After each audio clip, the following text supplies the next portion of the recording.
করছি। এই ভিডিওটা আপলোড দেওয়ার পরে আমি শুনলাম আমার একজন হচ্ছে এখানে কমেন্ট করছে, হ্যাঁ এখানে কমেন্ট করছে যে লালি আফাই আজকে লাইভে বলেছে আপনার নাম ডেকেই গেছে, কিন্তু আপনি লজ্জায় অ্যাওয়ার্ড নিতে উঠেননি। আপনার গালে নাকি রিভেঞ্জ অফ নেচারের কি জুতার বাড়ি লাগছে, রিভেঞ্জ অফ নেচারের জুতার বাড়ি লাগছে। আচ্ছা, এইটা লাইভে এসে বলছে, ঠিক আছে, ওই যে ইঁদুর মুখ যায় না, ঠিক আছে। তো এখানে লাইভে এসে মানে যে বলতেছে রিভেঞ্জ, মানে আমাকে ইন্ডিকেট করে বলছে আমার নাম ডেকেই গেছে, আমি যাই নাই। আর আমি যাই না তো ইচ্ছা করে জানি, তোর মতো কি আমি ছেঁচড়া? তোর মতো ছেঁচড়া যে মানুষের সামনে মানুষকে ফোর্সফুলি বলবা এই লিওনা রহমান আসছে, সবাই স্ট্যান্ড বাই দাঁড়ায়, তারপরে ওই যে ইয়ে করো, মানে সাইদা ভাই আমি আসছি, ভাই একটু তালি দাও না প্লিজ, একটু তালি দেন না প্লিজ, একটু সেলফি তুলেন না। মানে এইসব ছেঁচড়ামি তো আমি লিওনা রহমান করি না, আমি কখনোই আমি এইসব ছেঁচড়ামি করি নাই, ঠিক আছে। এইসব শো অফ, এইসব ছেঁচড়ামি, এইসব 2 টাকার ওই যে মানুষের কি বলে ওটাকে চিপ পাবলিসিটি পাওয়ার জন্য আমি কখনোই চিপগিরি করি না, কখনোই না, নেভার এভার।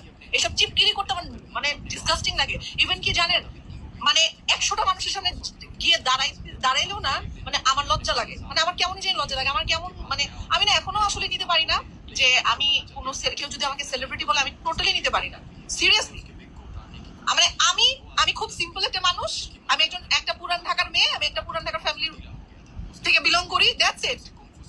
আর আমার একটা নিজস্ব আইডেন্টিটি আমি ক্রিয়েট করে ফেলছি, ব্যাস। আমার কাছে মানুষ আমাকে সম্মান করে, এটাই আমার জন্য না। আমি কাউকে কখনো সাইদা বলি নাই যে ভাই মানে আমার ছবি তুলো, ভিডিও করো, পার্ট নিয়ে মানে ঢং করে মানুষের সামনে দাঁড়ায় এগুলো মানুষকে দিয়ে হাতে ইয়ে করাই নাই, তালি দাওয়াই, ঠিক আছে। সো মানে লাইভের মধ্যে আইসা রিভেঞ্জ অফ নেচার, তুই কি রিভেঞ্জ অফ নেচার মানে দশটস? হ্যাঁ, 5 ওয়াক্ত নামাজ পড়স, আল্লাহর নাম নিয়ে মুখ দিয়া তো জীবন আল্লাহর নাম নিতে শুনি নেই।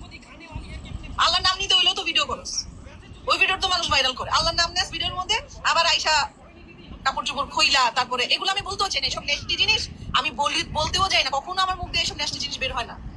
কেন বের হয়? মানুষ কেন এগুলো বলে? কারণ খোঁজায়। তোর কি দরকার ছিল আমাকে নিয়ে এগুলো বলার? এখন কি তুই নিতে পারবি? তুই তো নিতে পারবি না। তোর মতো মানুষের সাথে আমি স্টেজ শেয়ার করবো? যে মানুষ আমার সামনে পারফর্ম করছে, নাচছে, আমি তো শেয়ার করবো না স্টেজ। আমি অবশ্যই বুশরার সাথে শেয়ার করবো, স্টেজ শেয়ার করবো। বুশরা একটা লেভেল আছে, বুশরা। তারপরে যারা ইনফ্লুয়েন্সার, যারা হচ্ছে আমাদের আমরা একই প্যানেলে কাজ করি, যাদের একটা রেসপেক্ট আছে, অবশ্যই আমি তাদের সাথে গিয়ে স্টেজ শেয়ার করবো। বাট তোর সাথে তো জীবনও করবো না, নেভার এভার। আমি কখনোই করিনি, কখনো আপনারা কেউ দেখবেন না এই এই এই ছোট লোকের সামনে গিয়ে আমি দাঁড়াইছি কখনো, বা সাথে গিয়ে ইয়ে করছি, কখনোই আপনারা দেখবেন না। ভাই আমি এমনই, আমি ভাই ওই টাইপের আমি ওই টাইপের মানুষই না, ওই টাইপের প্রমোটারই না, আমি ওই টাইপের ব্র্যান্ড প্রমোটারও না, ওই টাইপের কি বলে ওই টাইপের মানুষই না যে ভাই আমি তোরে দেখতে পারি না, আমি তোর সামনেও তোরে দেখতে পারি না, তোর পিছনেও তোরে দেখতে পারি না, তোর আশেপাশেও তোরে দেখতে পারি না। আমি কখনোই ওই টাইপের মানুষ না যে আমি গিয়ে বলবো আল্লাহ আপু তো অনেক বাজে, ওর সাথে দাঁড়াই তোমার ঘৃণা লাগে। আবার কতক্ষণ পরে দেখবো তুই ইয়ে করতেছিস, কি বলে আয়সা দাঁড়াইছস, আবার তোর সাথে গিয়ে দাঁড়াবো, তোর অমুক ক্রেটার মধ্যে যাবো, তমুকটা বলছে। ভাই আমি আমার এত আমি কখনোই এত মানে নিজেকে ইয়ে করার জন্য মানে মানুষের দাঁড়ে গিয়ে বলি নাই ভাই আমাকে একটু ফুটেজ দাও, নো, আমি কখনোই করি নাই। আমি আমার নিজের কন্টেন্ট করছি।